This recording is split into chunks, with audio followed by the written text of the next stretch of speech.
Start. अध्यक्ष महोदय, यह जो विधेयक हमारे सामने विचार के लिए आया है, मैं उसका स्वागत करता हूँ। मैं निवेदन करना चाहता हूँ कि इसे स्वीकार कर लिया जाए।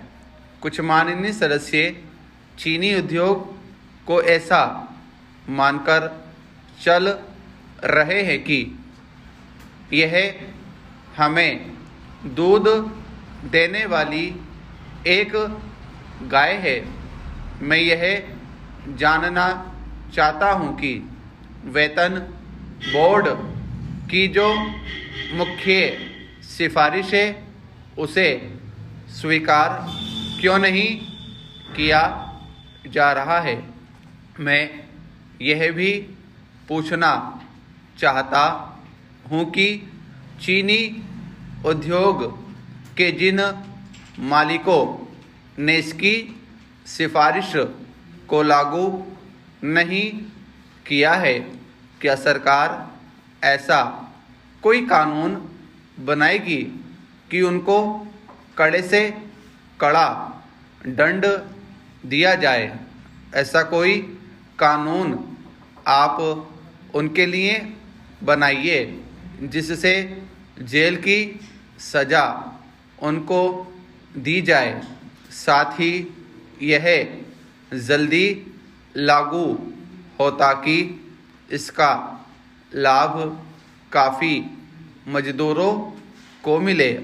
कई सदस्यों के दिल में गरीब मज़दूरों के प्रति बड़ी दया है और यह कहा जाता है कि यह जो श्रम विभाग है, यह मजदूर कल्याण करने वाला विभाग है।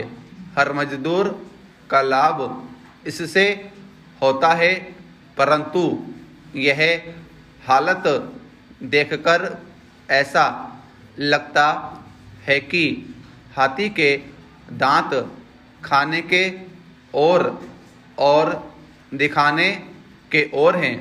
महोदय, मेरा यह कहना है कि जिन मालिकों ने वेतन बोर्ड की सिफारिश को ठीक तरह से लागू नहीं किया है, उनके खिलाफ कड़ी कार्यवाही की जानी चाहिए। आज मजदूरों का शोषण किया जा रहा है। कई वर्षों से इस चीनी उद्योग में उनका शोषण किया जा रहा है। ऐसे हजारों मामले चीनी उद्योग के अंदर हैं कि उनसे काम तो लिया जाता है, बड़े पद का, और वेतन छोटे पद का दिया जाता है। मैं कहना चाहता हूँ कि मजदूरों से जिस प्रकार का काम लिया जाता है, उन्हें वेतन भी उसके अनुसार ही दिया जाता है। मैं कहना चाहता हूँ कि मजदूरों से जिस प्रकार का काम लिया जाता है, इसकी व्यवस्था देखना भी अत्यंत आवश्यक है। मैं यह नहीं कहता हूँ कि सभी उद्योग अच्छे होंगे। आज काफ़ी उद्योगों की हालत खराब है। मेरा कहना है कि जो उद्योग खराब हालत में चल रहा हो तो वहाँ जो कर्मचारी काम करते हैं उनको उसका हिस्सेदार बनाया जाना चाहिए। सहकारिता के आधार पर उद्योग चलना चाहिए। उसके अपने हिस्सेदार मजदूर हों, इस पर मुझे कोई आपत्ति नहीं है। आज भी बड़े पैमाने पर हमारे किसान भाइयों को इन चीनी मिलों के मालिकों ने पैसा नहीं दिया है। किसानों का हर तरह से शोषण किया जा रहा है। माननीय महोदय, इस सदन के 10 सदस्यों ने जिस महत्वपूर्ण प्रश्न को, जिस करुणाजनक प्रश्न को इस सदन में उठाया, उसके बारे में मैं निवेदन करना चाहता हूं कि यह 10-12 सदस्यों की चिंता का विषय नहीं है। मेरे ख्याल में यह पूरे राष्ट्र की चिंता का विषय है।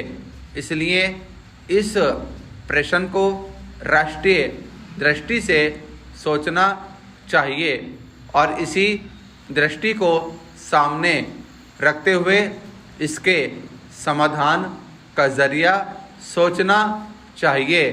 मैंने इस प्रश्न को इसलिए राष्ट्रीय प्रश्न कहने की हिम्मत की है कि जिन लोगों को बसाने कि जिन लोगों की तकलीफ़ों की यहाँ चर्चा की गई है, उनमें से ज़्यादातर वे लोग हैं जिन्होंने हमारे राष्ट्र की सुरक्षा, हमारे राष्ट्र की इज्जत और हमारे राष्ट्र के गौरव को बचाने में अपनी जान की बाजी लगाकर हमारी सेनाओं की सहायता की है।